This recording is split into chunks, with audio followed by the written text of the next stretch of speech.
Hello. ધોરણ 11 commerce Gujarati માધ્યમના દરેક વિદ્યાર્થી મિત્રોને અશ્વિન પટેલના નમસ્કાર. તો વિદ્યાર્થી મિત્રો, આપણે વિષય સ્ટેટની અંદર ચેપ્ટર નંબર 9 ગુણોત્તર શ્રેણી વિશે ચર્ચા કરતા હતા. આપણે ગુણોત્તર શ્રેણીના બીજા દાખલાઓ આજે જોતા પહેલાં થોડીક ચર્ચાઓ મારે તમારી સાથે કરવાની છે, જેની અંદર વાત કરીએ તો ગુણોત્તર શ્રેણી શોધવા માટેનું બેઝિક સૂત્ર છે TN બરાબર A ઇન્ટુ R ની n-1 ઘાત.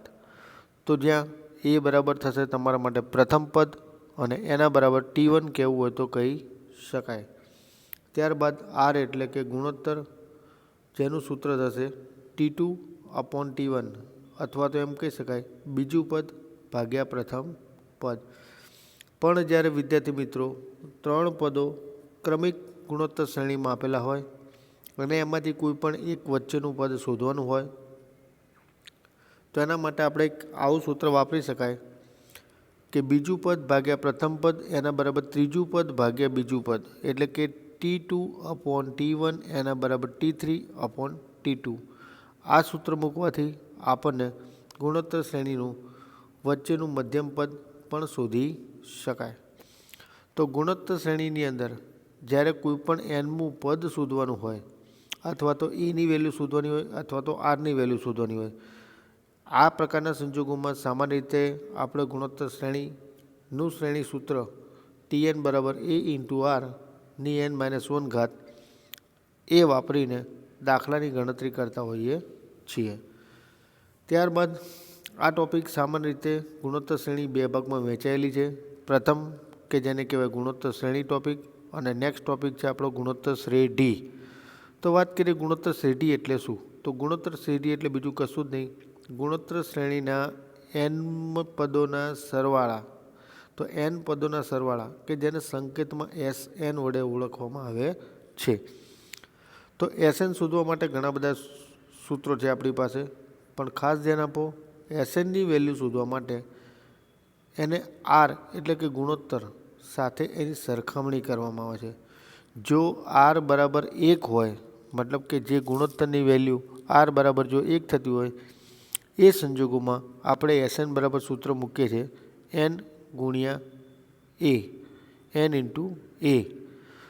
એ જ રીતે જ્યારે Rની કિંમત 1 કરતાં મોટી હોય, મતલબ કે R મોટા થયા, તો એના માટે Snનું સૂત્ર થશે A કૌંસમાં Rની n ઘાત -1 અપોન R -1. સેમ એનાથી રિવર્સ પોઈન્ટ, જ્યારે Rની કિંમત 1 કરતાં નાની હોય, એનો મતલબ 1 મોટો થયો, તો એના માટે Sn બરાબર A કૌંસમાં 1 માઇનસ Rની n ઘાત અપોન 1 - R.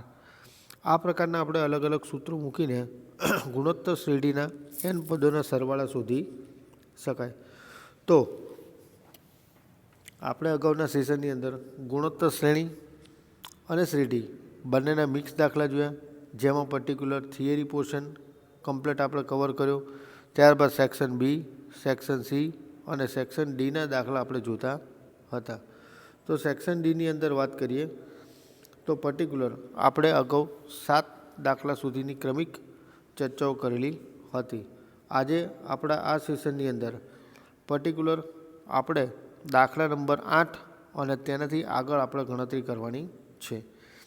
તો વિદ્યાર્થી મિત્રો, દાખલા નંબર 8 રકમ આપણને એવું કંઈક કહે છે કે જો આપેલ ગુણોત્તર શ્રેણીમાં પર્ટિક્યુલર Aની વેલ્યુ કેટલી આપી છે 10, Rની વેલ્યુ કેટલી આપી છે 0.1 અને TN બરાબર તમને આપ્યું છે 0.01. તો આ સંજોગોમાં nની કિંમત શોધવાની છે. તો આપણે સૌપ્રથમ TNની વેલ્યુ આપેલી હોવાથી આપણે TNનું જ સૂત્ર સૌપ્રથમ મૂકવામાં આવશે. તો TN બરાબર આપણું સૂત્ર હતું A into R any n-1 ઘાત. તો હવે TNની જગ્યાએની કિંમત મૂકી દઈએ 0.01, એના બરાબર A એટલે કે 10, R એટલે કે 0.1 અને n શોધવાના છે, માટે n-1 ઘાત એમને એમ રાખશું. હવે આ જે 10 ગુણાકારમાં છે એને લઈ જઈએ ભાગાકારમાં, તો 0.01 ભાગ્યા 10 એના બરાબર 0.1ની n-1 ઘાત કહી શકાય.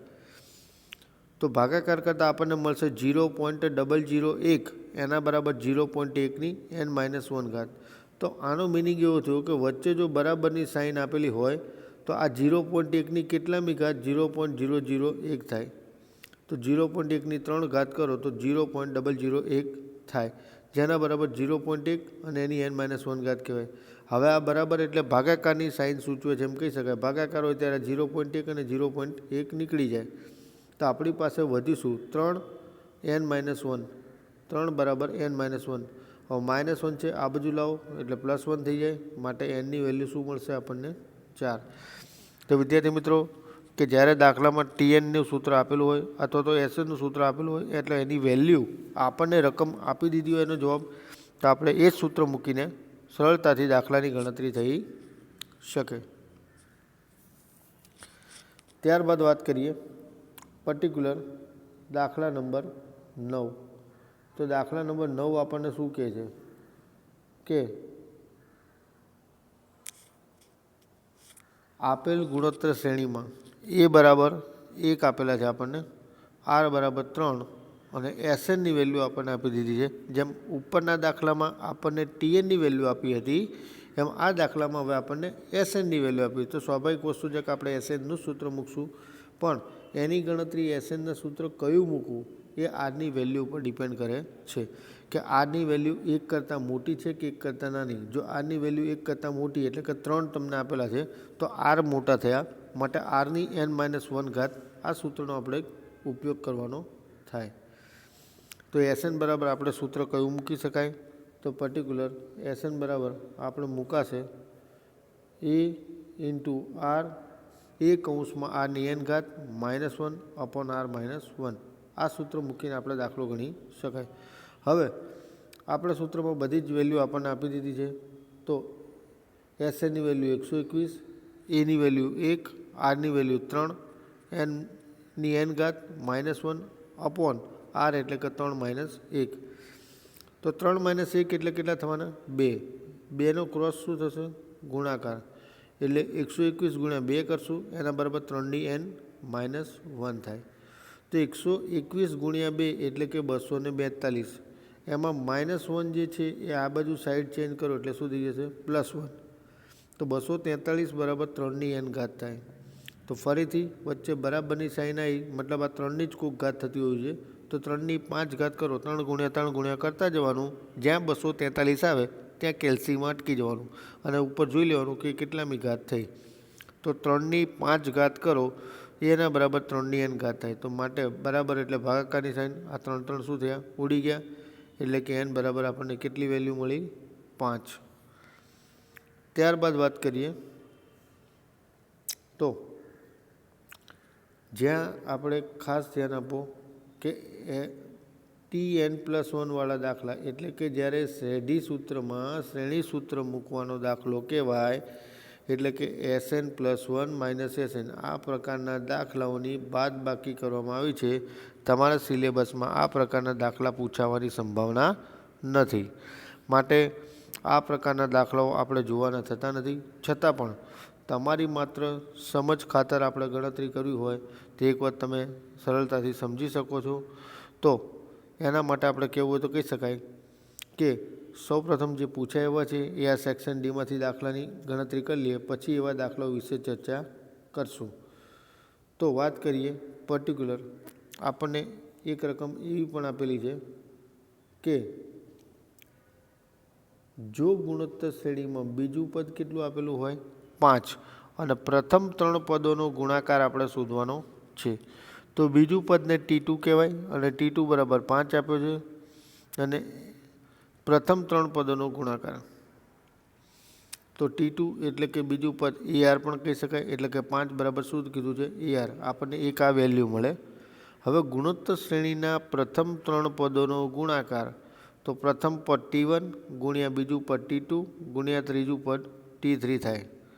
હવે એની વેલ્યુ મૂકી દઈએ તો પ્રથમ પદ એટલે A, બીજું પદ એટલે AR અને ત્રીજું પદ એટલે AR² તો અહીંયા આપણે 3 A થયા, A ગુણ્યા A, તો ખાલી A 3 વખત આવે છે એટલે Aનો ઘન, અને એક વખત R આવે છે અને બીજી વખત R² આવે છે, મતલબ અહીંયા પણ Rનો શું થયો ઘન થયો.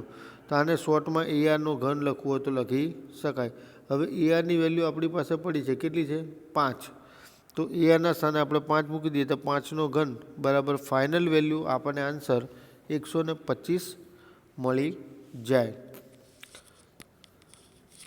ત્યારબાદ આપણે વાત કરીએ તો દાખલા નંબર નેક્સ્ટ 13. તો દાખલા નંબર 13 આપણને શું કહે છે એના વિશે થોડી ચર્ચાઓ કરી લઈએ.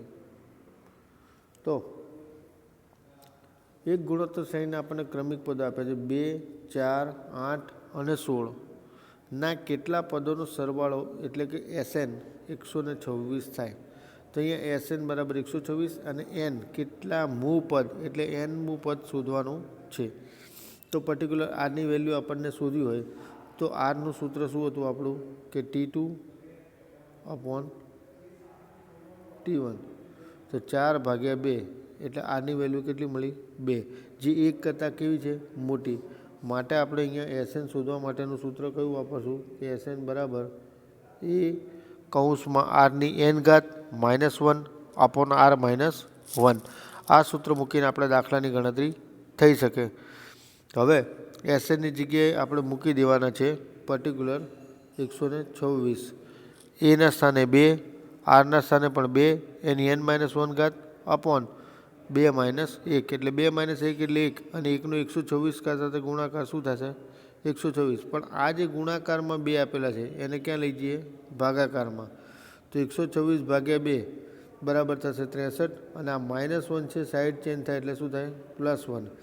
63 + 1 બરાબર 2ની n ઘાત થાય. તો 64 બરાબર 2ની n ઘાત. તો 2ની એવી કેટલી ઘાત કરો કે જવાબ તમારો 64 થાય? તો 2ની તમે કેલ્સીમાં 6 ઘાત કરશો તો એના બરાબર 64 જવાબ આવે. તો માટે આ 2 ઉડી ગયા તો n બરાબર આપણને કેટલી વેલ્યુ મળે? 6. હવે સેમ આ ટાઈપનો દાખલો આપણે જોઈએ કે જેની અંદર nની વેલ્યુ શોધવાની છે. તો આપણને કીધું છે એક ગુણોત્તર શ્રેણીમાં પર્ટિક્યુલર TN આપણને આપેલા છે 324.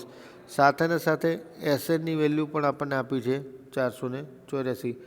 R બરાબર 3 છે. તો આપણે A અને N બે વસ્તુ શોધવાની છે. તો બંનેને આપણે સૌપ્રથમ સૂત્ર મૂકીને કિંમત મેળવીશું.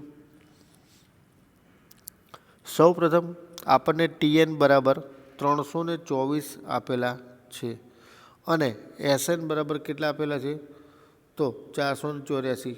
તો ગમે તે બે સૂત્રો મૂકી શકાય. સૌપ્રથમ આપણે SNનું માની લો કે સૂત્ર મૂકી દઈએ, જેની પાછળનું કારણ એ કે જ્યારે તમને TNની વેલ્યુ આપી હોય તો SN માટેનું એક સૂત્ર મસ્ત મજાનું બને છે કે જે આપણે થિયરીમાં પણ તમને સમજાવ્યું છે કે SN બરાબર થશે RTN -A/r-1. તો SNની જગ્યાએ આપણે વેલ્યુ મૂકી દઈએ 484, આરના સ્થાને 3, TNના સ્થાને 324 અને માઇનસ એ આપણે શોધવાના છે એમને રાખી દઈએ. છેદમાં r-1 એટલે કે 3 - 1 એટલે કે થશે 2.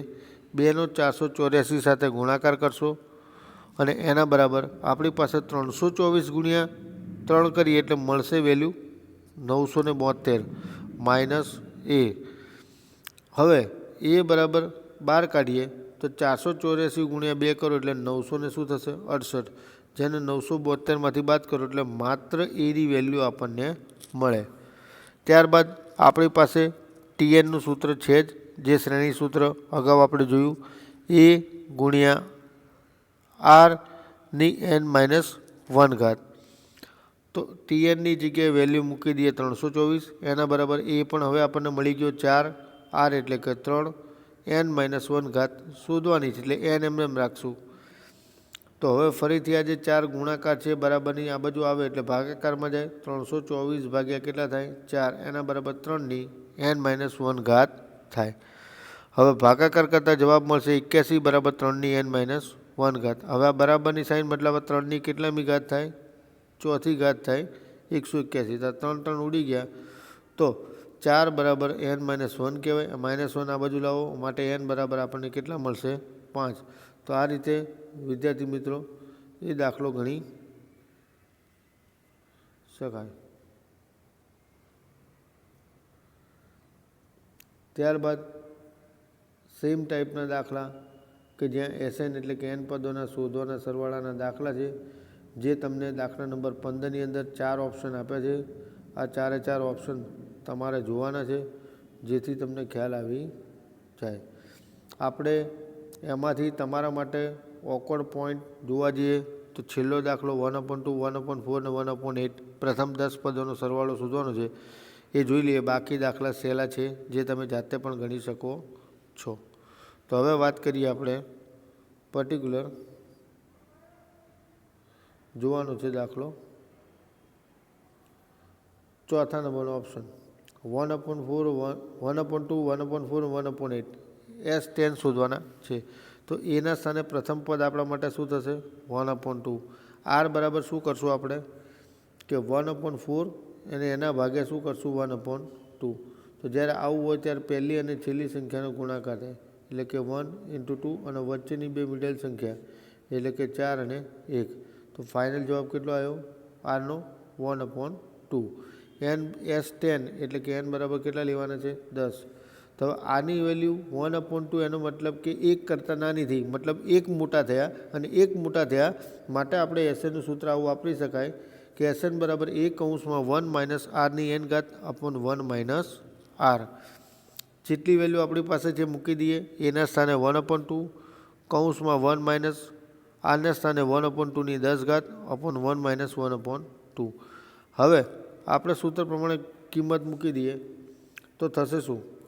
તો 1/2 અને કૌંસમાં 1 - 1ની 10 ઘાત 1 રહેશે અને 2ની 10 ઘાત થશે 1024. તો આ જે ભાગાકારના ભાગાકારમાં છે, તો અહીંયા પહેલી અને છેલ્લી સંખ્યા હમણાં આપણો પર જો ઉપર આવશે 1 અને 2 અને નીચે આવશે 2 અને 1. તો આ તો બધું ઉડી ગયું, કશું વધવાનું નથી. હવે આનો લસા લઈ લઈએ કે 10,024 એકા 10,024, આ બેનો ક્રોસ ગુણાકાર. 10,024માંથી 1 બાદ કરો એટલે કે 10,023 અને છેદનો લસા 10,024. આ તમારો ફાઇનલ આન્સર બને. તો આ રીતે વિદ્યાર્થી મિત્રો આપણે દાખલાઓની ગણતરી કરવાની છે. હવે નેક્સ્ટ સેશનમાં આની ઓનવર્ડ્સ દાખલા આપણે ચર્ચા કરશું. Thank you.